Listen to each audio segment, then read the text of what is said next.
So, based on your experience or based on observations po sa inyong mga peers, how was your experience in finding work? Madali po ba as women? Siguro start tayo kay Ma'am EJ. Actually, yung aking field, hindi naman siya mahirap na hanapan talaga ng papasukan or pag-a-applyan ng work.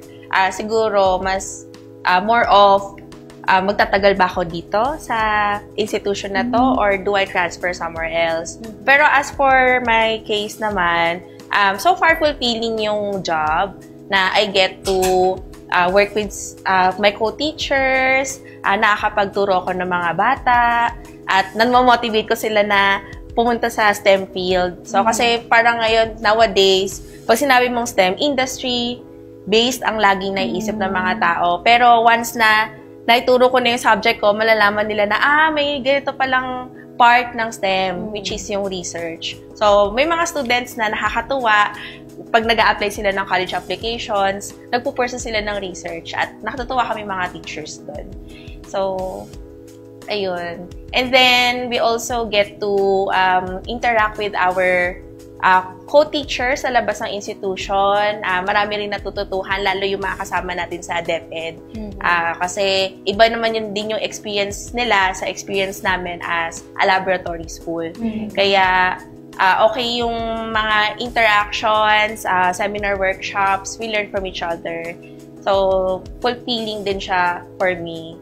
So, masasabi ko na hindi ako nahihirapan dahil I feel na masaya ako kung saan ako nandoon ngayon. Yan. I like that answer. Thank you, Ma'am EJ. Next, Ma'am Zell. Same kami ng field ni Teacher EJ. Teacher EJ kasi yung tawag ko sa kanya. So, nakakapunta rin ako sa mga classes niya. So, sa field naman namin, hindi kami parehas nahirapan na maka-enter sa field. Siguro yung choosing to stay na rin talaga dun sa field of education. And tulad ng sinabi niya, very fulfilling na ikaw yung isa sa mga catalyst or parang some point yung para matuto sila. Yes, so, unleashing their potentials. But definitely, dapat lumabas pa rin yung personality nila as a student. And tulad ni Teacher EJ, may mga fulfilling din na may lalapit sa'yo na high school student. Kasi, just so you know, mukha lang akong baby face, pero it's my 11 years of teaching in UP. More than a decade. So, nag-teach din ako sa high school. So, may mga high school students na lalapit sa akin na ito yung course na kinuha ko because of our subject. And mind you, these are not the stellar students. Ito yung makukulit sa klase. So, parang, okay, may ginagawa akong tama. And then, ngayon naman sa EDUC, yung mga classes namin na they were able to communicate na through our classes yung passion nila for teaching. Siguro yung teaching for us is a medium to communicate the importance of STEM and para may ripple effect ba. Yes. And yun, sa teacher training din na yun, you can influence other teachers to love the teaching of science and to make their students love science. So, for me, it's a fulfilling career, kaya hindi ako nahirapan. Kasi, it's also my passion. They say, make your passion your profession. Para hindi siya magiging trabaho lang. It's a way for you to show your love. So, parang yun. Make your passion, diba?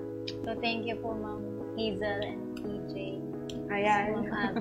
How about Ma'am Abby? Ayan, ang ganda ng mga sagot nila. So, parang, yun na lang, Chicho. Yun na lang din. Joke lang.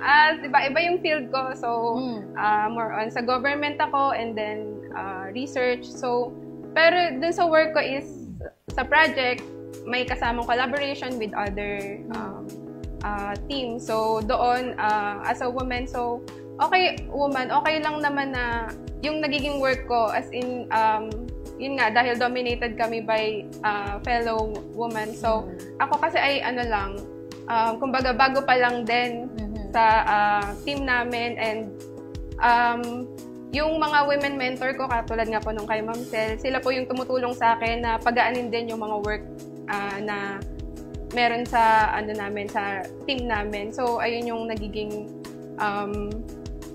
dahilan kung ba't hindi mahirap yung nagiging work ko sa government.